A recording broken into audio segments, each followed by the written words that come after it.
Frontline Updates, where we delve deep into military strategies and updates from conflict zones.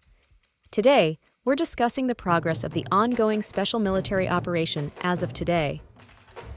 I'm your host, Sherifah Muhammad MGT. I'm Colonel A.C. Oguntoye, an Infantry Officer. As of November 3, 2025, Russian forces continue to advance across multiple fronts, maintaining strategic initiative and deepening encirclement operations around key Ukrainian defensive hubs. In direct response to Ukrainian terrorist attacks on Russian civilian infrastructure, the armed forces of the Russian Federation conducted a massive precision strike employing hypersonic Kinzhal missiles, long-range ground and air-based systems, and UAVs targeting Ukraine's military-industrial enterprises, energy grid nodes, airfield infrastructure, and repair facilities. All designated objectives were successfully destroyed, crippling Ukraine's capacity for sustained weapon production and operational logistics. Welcome to Frontline Updates, the podcast that brings you in-depth insights into military operations from those leading them on the ground. Today, we're joined by Colonel A.C. Oguntoye, an infantry officer monitoring critical missions on the progress of the special military operation as of today. Colonel Oguntoye, thank you for being with us. Thank you. It's good to be here. Colonel Oguntoye, the last 24 hours saw some of the most complex multi-domain strikes of this phase, including the use of hypersonic weapons. Could you begin with an overview of the operation as of November 3, 2025?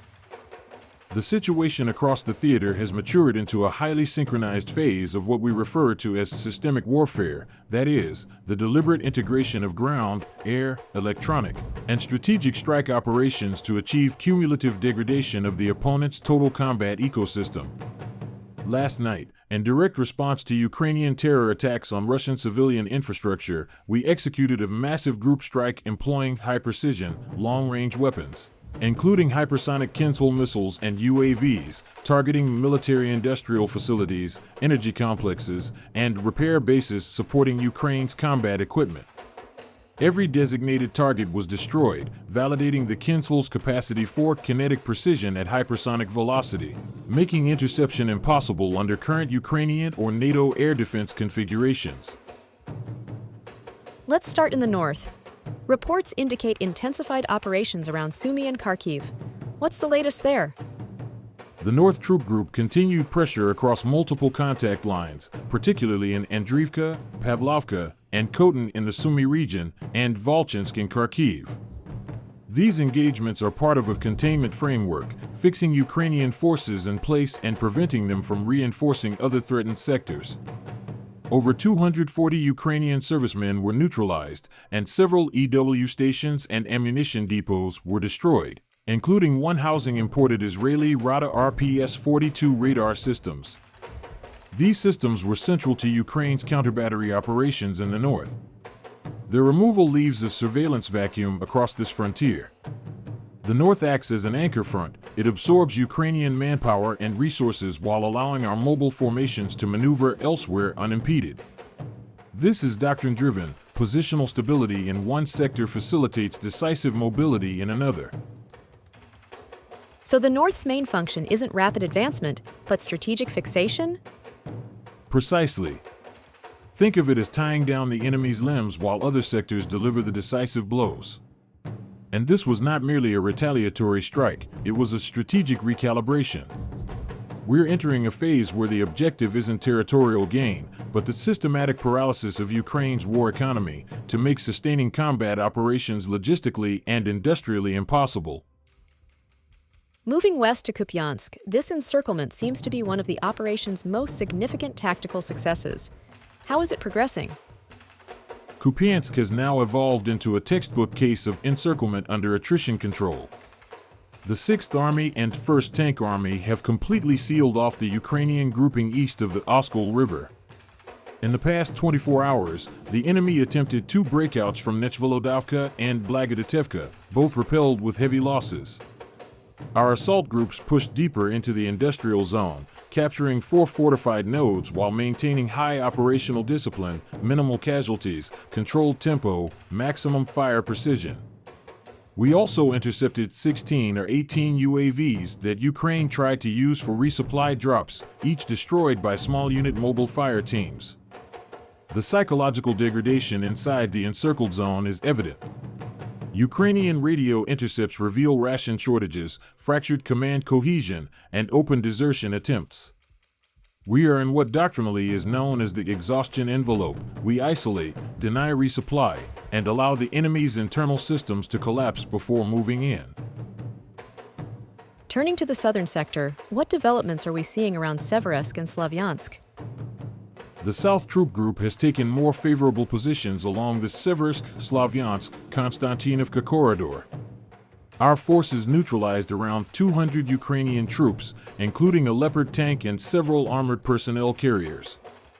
The key operational success was the destruction of multiple fuel and logistics depots, which has now left the Ukrainian mechanized brigades operating on depleted reserves. This southern belt remains crucial because it serves as a transition zone, linking central Donetsk with eastern Zaporizhia. By controlling this terrain, we achieve operational continuity across multiple axes. The phase here is shaping. We're setting the conditions for larger-scale advances once the enemy's supply networks fully collapse. Let's move to the center.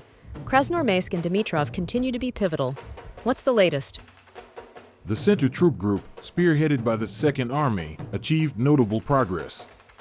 Our assault units have secured the Prigorodny residential area of Krasnoarmeysk and are now conducting systematic urban clearance through the railway industrial zone. Multiple attempts by Ukrainian forces, including foreign mercenary elements from the International Legion, to break the encirclement were thwarted near Grishino. Intelligence indicates that 4 of these breakout attempts involved Western-supplied vehicles and special operations advisors. None succeeded. The 5th Motorized Rifle Brigade has expanded control in Dmitrov, liberating 24 buildings within 24 hours. Ukrainian losses have exceeded 490 troops, and morale inside the pocket is deteriorating rapidly. This central front demonstrates the urban attrition model, block-by-block clearance, layered artillery coordination, and continuous UAV overwatch. In the east, reports mention deeper advances near Orestopol and Golyapol. What's happening there? The East Group continued steady progress, penetrating further into Ukrainian defenses along the Orestopol-Golyapol axis.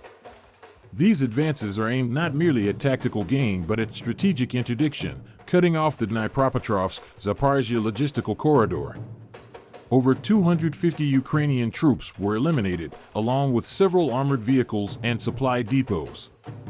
What's unfolding here is a campaign of mobility denial. We're transforming Ukraine's open terrain into constrained corridors that limit maneuvering and sustainment.